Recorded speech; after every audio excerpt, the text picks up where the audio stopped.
আপনারা শুনছেন ভূত স্টোরি। আজকে আপনাদের জন্য থাকছে অনেক রকম ঘটনা, জিন আর তান্ত্রিকের লড়াই। খারাপ জিন ছেলেটির মায়ের রূপ ধারণ করে চেয়েছিল ছেলেটিকে তাদের করাজে নিয়ে যেতে। রফিকের বাবা তান্ত্রিককে নিয়ে রফিকে উদ্ধার করল। আবির ভাই, ধন্যবাদ আবার আমাদের মাঝে উপস্থিত হওয়ার জন্য। আপনি শুরু করতে পারেন। ধন্যবাদ আপনাকে। অন্ধকার গ্রামটার নাম ছিল কালীবাড়ি।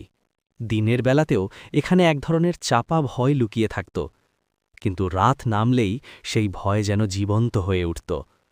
গ্রামের এক কোণায় থাকত রফিক। ছোটবেলা থেকেই সে শুনে এসেছে জিনের গল্প। কেউ বলে তারা আগুনের তৈরি, কেউ বলে তারা মানুষের রূপ নিতে পারে। রফিক এসব বিশ্বাস করত না, যতক্ষণ না সে নিজের চোখে দেখল। একদিন গভীর রাতে হঠাৎ তার ঘুম ভেঙে গেল। বাইরে থেকে অদ্ভুত এক আওয়াজ আসছিল। মনে হচ্ছিল কেউ তার নাম ধরে ডাকছে, রফিক, রফিক। তার গা শিউরে উঠল। কণ্ঠটা ছিল খুবই পরিচিত, ঠিক তার মৃত মায়ের মতো। সে দরজা খুলে বাইরে তাকাল। চারদিকে কুয়াশা, আর সেই কুয়াশার মাঝখানে দাঁড়িয়ে আছে এক মহিলা। সাদা শাড়ি, লম্বা চুল, মুখটা দেখা যাচ্ছে না। মা, কাপা গলায় বলল রফিক। মহিলাটা ধীরে ধীরে মাথা তুলল, কিন্তু সেটা তার মা ছিল না। চোখ দুটো ছিল একেবারে কালো, আর মুখটা অস্বাভাবিকভাবে লম্বা। হঠাৎ করেই সে অদৃশ্য হয়ে গেল। পরদিন সকালে রফিক গ্রামের তান্ত্রিক করিমালির কাছে গেল। সবাই বলতো সে নাকি জিন বশ করতে পারে। করিমালি গভীরভাবে সব শুনে বলল, তুই যাকে দেখেছিস সেটা সাধারণ জিন না, এটা ছায়া জিন।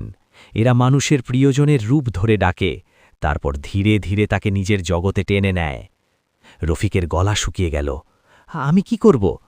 তান্ত্রিক একটা তাবিজ দিল। এটা সব সময় গলায় রাখবি, আর আজ রাতেই আবার সে আসবে। দরজা খুলবি না, যাই হোক। সেই রাতটা ছিল আরও ভয়ঙ্কর। আবার সেই ডাক, রফিক, দরজা খোল। কণ্ঠটা এবার আরও করুণ, আরও বাস্তব। রফিক তাবিজটা শক্ত করে ধরল, কিন্তু হঠাৎ দরজায় জোরে ধাক্কা পড়তে লাগল। ধারাম, ধারাম, ধারাম। আমি তোর মা, দরজা খোল। রফিক কাঁদতে লাগল, কিন্তু দরজা খুলল না। হঠাৎ সব শান্ত হয়ে গেল। কিছুক্ষণ পর সে শুনতে পেল তার ঠিক পিছন থেকে ফিসফিস শব্দ, তুই দরজা না খুললেও আমি তো ভেতরেই আছি। রফিক ধীরে ধীরে পিছনে ঘুরল, আর তারপর পুরো গ্রাম জুড়ে তার চিৎকার শোনা গেল। পরদিন সকালে লোকজন এসে দেখে ঘরটা খালি, শুধু মেঝেতে পড়ে আছে সেই তাবিজ, আর দেয়ালে আঁচড় কাটা এক লাইন, সে এখন আমাদের। কালীবাড়ি গ্রামটা যেন সবসময়ই একটু আলাদা ছিল। দিনের আলোতেও এখানে বাতাস ভারী লাগত, আর সন্ধে নামলেই চারপাশে নেমে আসত এক অদ্ভুত নিস্তব্ধতা, যেন কেউ নিঃশ্বাস বন্ধ করে অপেক্ষা করছে। রফিক হারিয়ে যাওয়ার পর গ্রাম জুড়ে আতঙ্ক ছড়িয়ে পড়ল। তার বাবা হাশেম আলী পাগলের মতো হয়ে গেলেন। শেষমেশ তিনি ছুটে গেলেন গ্রামের একমাত্র তান্ত্রিক করিমালির কাছে। করিমালি ছিলেন চুপচাপ মানুষ, চোখ দুটো সবসময় লালচে, যেন অনেক কিছু দেখেছেন যা সাধারণ মানুষ দেখতে পায় না। সব শুনে তিনি ধীরে বললেন, এটা সাধারণ জিন না, এটা ছায়া জিন। বহু বছর আগে একে এখানে বন্দী করা হয়েছিল। কেউ ভুল করে তাকে আবার জাগিয়ে তুলেছে। হাশেম কাপা গলায় বললেন, আমার ছেলেকে বাঁচান হুজুর, যা লাগে আমি দেব। তান্ত্রিক কিছুক্ষণ চুপ করে থেকে বললেন, আজ রাতেই যেতে হবে, কিন্তু যা দেখবেন, যা শুনবেন, কোনো অবস্থাতেই ভয় পাবেন না। রাত নামার আগেই তারা পৌঁছল সেই পুরনো ভাঙা মন্দিরের ধ্বংসাবশেষে, যেখানে নাকি জিনটা বাসা বেঁধেছে। করিমালি মাটিতে একটা বড় বৃত্ত আঁকলেন।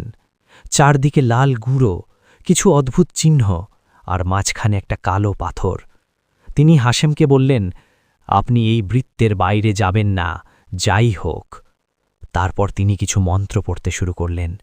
বাতাস ধীরে ধীরে ঠান্ডা হয়ে এলো, গাছের পাতা কাঁপতে লাগল, অথচ কোনো হাওয়া ছিল না। হঠাৎ করেই চারপাশ অন্ধকার হয়ে গেল, চাঁদের আলো যেন হারিয়ে গেল। জিনের আগমন। একটা বিকট হাসি শোনা গেল। করিম, তুই আবার এসেছিস, এবার পারবি না। কণ্ঠটা যেন একসাথে অনেকগুলো গলা থেকে বেরোচ্ছে।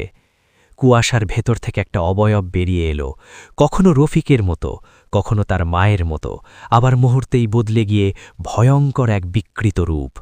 হাশেম চিৎকার করে উঠলেন, রফিক! ঠিক তখনই করিম চিৎকার করলেন, ওটা আপনার ছেলে না, চোখ নামিয়ে রাখুন। জিনটা হেসে বলল, তুই আমাকে একবার বন্দি করেছিলি, কিন্তু আজ তোর আত্মা নেব। করিম কষ্টে হাসলেন, আজ তোর শেষ রাত। তিনি হঠাৎ নিজের হাত কেটে রক্ত সেই বৃত্তে ছিটিয়ে দিলেন। মন্ত্রের আওয়াজ আরও জোরালো হয়ে উঠল। মাটির বৃত্তটা হঠাৎ আগুনের মতো জ্বলতে শুরু করল। জিনটা চিৎকার করে উঠল, না, এটা সম্ভব না। তার রূপ বিকৃত হতে লাগল, শরীর যেন ছিন্ন বিচ্ছিন্ন হয়ে যাচ্ছে। ঠিক তখনই কুয়াশার ভেতর থেকে রফিকের কাঁদার শব্দ শোনা গেল, বাবা, আমাকে বাঁচাও। করিম চিৎকার করে বললেন, ওই দিকটায়, তাড়াতাড়ি যান। হাশেম দৌড়ে গিয়ে দেখলেন রফিক মাটিতে পড়ে আছে, অজ্ঞান। তিনি তাকে তুলে বুকে জড়িয়ে ধরলেন। পেছনে তখন জিনটা শেষ চেষ্টা করছে। ভয়ঙ্কর এক গর্জনে সে বলল, আমি আবার ফিরব। করিম শেষ মন্ত্রটা পড়লেন আর পাথরটা মাটিতে আছড়ে মারলেন। এক মুহূর্তে সব শান্ত। কুয়াশা মিলিয়ে গেল। ভোরের আলো ফুটতে শুরু করেছে। করিম আলী ক্লান্ত হয়ে মাটিতে বসে পড়লেন। তার শরীর দুর্বল, কিন্তু চোখে শান্তি। হাশেম কাঁদতে কাঁদতে বললেন, আপনি না থাকলে আমার ছেলে।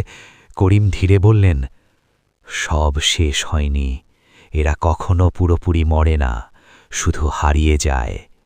রফিক তখনও অচেতন, কিন্তু তার বুক উঠানামা করছে, সে বেঁচে আছে।